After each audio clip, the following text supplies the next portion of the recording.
दोस्तों, आज हम लोग पाश्चात्य काव्य आलोचक और उनकी पुस्तकों पर चर्चा करेंगे। तो पाश्चात्य काव्य आलोचक में चलिए पढ़ते हम लोग प्लेटो। देखिए, प्लेटो का जो समय है वो 427 से लेकर 347 ईसा पूर्व है। और प्लेटो एक प्रत्ययवादी या आत्मवादी दार्शनिक था। प्लेटो जो था एक प्रत्ययवादी या आत्मवादी दार्शनिक था और उसने अनुकरण का सिद्धांत दिया। प्लेटो ने किसका सिद्धांत दिया? अनुकरण का सिद्धांत दिया। अब ध्यान दीजिएगा। और प्लेटो बोलता है ना कि कवि काव्य का जो सृजन है वो दैवीय शक्ति से प्रेरित होकर करता है। यानी कि प्लेटो ने जो किताब लिखा था इयोन नामक संवाद में काव्य सृजन की जो प्रक्रिया है उसमें ईश्वरीय उन्माद को स्वीकार करता है। प्लेटो बोलता है कि कवि जो कविता की रचना करता है, काव्य का सृजन करता है, वो दैवीय शक्ति से प्रेरित होकर के यानी कि ईश्वर से प्रेरित होकर के करता है। जैसे प्लेटो ने काव्य देवी को देखिएगा तो म्यूजेज की संज्ञा दिया था। और प्लेटो को उपयोगितावादी और नैतिकतावादी दृष्टिकोण से देखते हैं। कौन? प्लेटो कला को। प्लेटो कला के संदर्भ में उसका जो दृष्टिकोण है वो उपयोगितावादी है, नैतिकतावादी है। किसका? प्लेटो का। प्लेटो की जो पुस्तक है द रिपब्लिक है, इयोन है। द रिपब्लिक पुस्तक भी इसने लिखा है। इयोन पर से सिम्पोजियम पर से द लॉज है, फेद्रुस है, द फिलेबुस है, गोर्गियास है, पोलिटेइया है और स्टेट्समैन है। क्या है? स्टेट्समैन। ये प्लेटो की पुस्तक है, आपको याद करना है। देखिए, प्लेटो पर से जो दूसरा जो विचारक है वो है अरस्तु। मैं आपको बता दूं, अरस्तु का समय 384 से 322 ईसा पूर्व है। और अरस्तु ने विरेचन का सिद्धांत दिया और त्रासदी का सिद्धांत। देखिए, विरेचन का जो सिद्धांत दिया वो अरस्तु ने दिया। तो अगर आपसे पूछे कि अरस्तु ने किसका सिद्धांत दिया, तो अरस्तु ने विरेचन का सिद्धांत दिया, है ना। ये प्लेटो का ही शिष्य था। आप देखिएगा किसको? अरस्तु को। और अरस्तु प्लेटो का ही शिष्य था, इसने विरेचन का सिद्धांत दिया। और मैं आपको बता दूं कि अरस्तु की जो रचना है द पोइटिक्स है।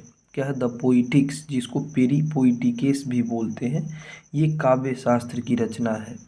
मतलब काव्य के मौलिक सिद्धांत का वर्णन करता है। किसमें? द पोइटिक्स में। कौन? अरस्तु। अगला जो रचना है द रिटोरिक। अरस्तु की जो नेक्स्ट रचना है द रिटोरिक है। और रिटोरिक जो है जो एक भाषा शास्त्र की रचना है।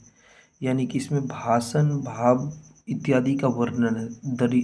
पेरी पोइटिकेस या द पोइटिक्स काव्य शास्त्र की रचना, रिटोरिक जो है वो भाषा शास्त्र की रचना है। और तीसरी जो रचना है अरस्तु का द पॉलिटिक्स भी इसकी एक रचना है, द पॉलिटिक्स। और मैं आपको एक चीज़ बता दूं, अरस्तु को देखिएगा तो ये वसीयतनामा किताब भी लिखता है। कौन? अरस्तु। और वसीयतनामा में ही कहा था अरस्तु ने कि दास प्रथा से मुक्ति का घोषणा पत्र इसको कहा जाता है। और वसीयतनामा में अरस्तु बोलते हैं ना, दास प्रथा को समाप्त करने की बात बोलते हैं। कौन? अरस्तु। अपने किस किताब में? वसीयतनामा में। चलिए, अरस्तु पर से आपको मैं बता दूं कि अरस्तु से आगे आइए तो कवि जो है वो है होरेस। होरेस का समय है 65 से लेकर के 8 ईसा पूर्व। और होरेस की जो रचना है वो है आर्स पोइटिका। क्या है? आर्स पोइटिका होरेस की रचना है। चौथा कवि है लोंजाइनस, जिसको आप लोंगेनिस भी बोलते हैं। ये प्रथम या तृतीय शताब्दी के हैं लोंजाइनस। और लोंजाइनस ने कविता में उदात्त का तत्व दिया था। उदात्त का सिद्धांत आप जानते हैं ना।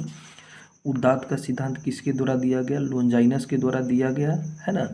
और लोंजाइनस ने उदात्त का जो सिद्धांत दिया था और इसने इसको पेरी इप्सुस या ऑन द सबलाइम, लोंजाइनस का जो ग्रंथ का नाम है, किताब का नाम, लोंजाइनस ने अपने ग्रंथ पेरी इप्सुस जो देखिएगा उसको उसी को ऑन द सबलाइम बोलते हैं। तो पेरी इप्सुस मूलतः भाषण शास्त्र यानी कि रिटोरिक का ग्रंथ है। आपसे पूछेगा कि पेरी इप्सुस किसकी रचना है, तो पेरी इप्सुस जो है जो मूलतः भाषण शास्त्र यानी कि रिटोरिक रचना है, भाषण शास्त्र की रचना है, ग्रंथ। और लोंजाइनस ने जो क्या कहा था उदात्त के बारे में कि उदात्त महान आत्मा की प्रतिध्वनि है। ये पूछेगा आपसे कि लोंजाइनस ने उदात्त के विषय में क्या कहा, तो लोंजाइनस ने कहा था कि उदात्त जो है जो महान आत्मा की प्रतिध्वनि है। आप जानते हैं लोंजाइनस ने जो उदात्त का सिद्धांत दिया था, ये उदात्त का सिद्धांत क्या होता है?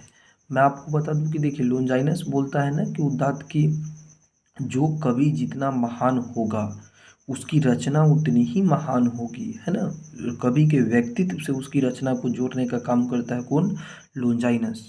और मैं आपको बता दूं कि लोनजाइनस ने उदात्त के 5 स्रोत माना है, जैसे महान विचारों की उद्भावना या क्षमता, प्रबल या अंतः प्रेरित भाव, अलंकारों का समुचित प्रयोग, है ना, पद या भव्य पद योजना, है ना, शब्द का अच्छा से चयन करना, और पांचवा जो है जो रचना की गरिमा या उत्कर्ष का समुचित प्रभाव।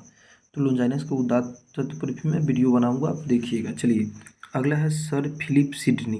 सर फिलिप सिडनी का समय 1554 से लेके 1586 है, और इनकी जो ग्रंथ है, किताब है an apology for poetry. An apology for poetry ये सर फिलिप सिडनी की रचना है। तो ये तो रहा सर फिलिप सिडनी की रचना। अब देखिए अगले जो आलोचक है वो है जॉन ड्राइडन। वेस्टर्न में जॉन ड्राइडन का समय है 1631 से लेकर 1700 ईस्वी तक। और जॉन ड्राइडन की जो रचना है of dramatic poesy, of dramatic poesy ये जॉन ड्राइडन की रचना है। और द इंडियन एम्परर ये भी जॉन ड्राइडन की रचना है। जॉन ड्राइडन ने क्या कहा था कि कविता का मुख्य उद्देश्य आनंद है। आनंद के माध्यम से शिक्षा को कविता का साध्य बनाया जा सकता है। काव्य प्रयोजन आनंद और शिक्षा दोनों को मानते हैं कौन? John Dryden. तो जॉन ड्राइडन ने काव्य प्रयोजन में आनंद और शिक्षा दोनों को महत्व दिया। किसने? जॉन ड्राइडन ने। तो आप इतना ध्यान दीजिएगा। अब देखिए अगला है अलेक्जेंडर पोप। अलेक्जेंडर पोप का समय 1688 से 1744 है। इससे ऑन क्रिटिसिज्म इसकी रचना है। किसका? अलेक्जेंडर पोप का। तो अगर पूछेगा अलेक्जेंडर पोप की रचना कौन सा है, तो एसे ऑन क्रिटिसिज्म है अलेक्जेंडर पोप की रचना। अगले जो विचारक है वो है सैमुअल जॉनसन। आप जानते हैं सैमुअल जॉनसन का समय 1709 से लेकर 1784 है।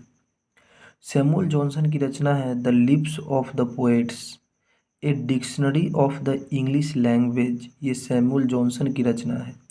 आगे तो है विलियम वर्ड्सवर्थ, है ना, स्वच्छंदतावाद या रोमांटिसिज्म आपको पता होगा। वर्ड्सवर्थ ने काव्य भाषा का सिद्धांत दिया था, है ना। तो देखिए वर्ड्सवर्थ को आपको बहुत पढ़ना है। वर्ड्सवर्थ देखिए, वर्ड्सवर्थ का जो समय है 1770 से लेकर 1850।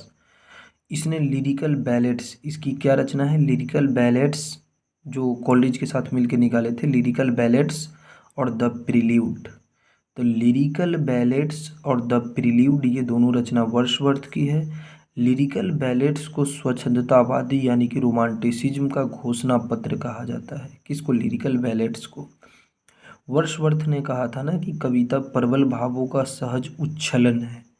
किसने कहा कि कविता प्रबल भावों का सहज उच्छलन है? तो वर्ड्सवर्थ ने कहा था कि कविता प्रबल भावों का सहज उच्छलन है। अगर आपसे कोई आदमी पूछे कि कविता प्रबल भावों का सहज उच्छलन है, ये किसका कहना है? तो वर्ड्सवर्थ है। और देखिए वर्ड्सवर्थ से ही हिंदी में मैं आपको बता दूं कि ये रोमांटिसिज्म का ये जनक माना जाता है वर्ड्सवर्थ को। वर्ड्सवर्थ काव्य भाषा के सिद्धांत में भी देते हैं ना, जैसे वर्ड्सवर्थ बोलते हैं ना कि काव्य में ग्रामीण भाषा का इस्तेमाल होना चाहिए, बोलचाल की। काव्य में गद्य और पद में कोई तात्विक भेद नहीं है ना। वर्ड्सवर्थ का मानना था कि गद्य और पद में अगर कोई अंतर होता है तो छंद के कारण होता है। किसके कारण? छंद के कारण। चलिए आगे देखिए सैमुअल टेलर कोल्ड्रिज। कोल्ड्रिज को देखिए, ये भी तो वर्ड्सवर्थ के ही दोस्त थे। 1772 से लेकर 1834 तक का समय है। कोल्ड्रिज की जो रचना है वो है बायोग्राफिया लिटरेरिया। बहुत पूछा जाता है आपके एग्जाम में। कोल्ड्रिज की रचना क्या है? बायोग्राफिया लिटरेरिया है, द फ्रेंड है, एड्स टू रिफ्लेक्शन है, और चर्च एंड स्टेट है। तो कोल्ड्रिज की जो रचना है वो क्या है? बायोग्राफिया लिटरेरिया है, द फ्रेंड है, एड्स टू रिफ्लेक्शन है, चर्च एंड स्टेट है। कोल्ड्रिज ने कल्पना का सिद्धांत दिया था।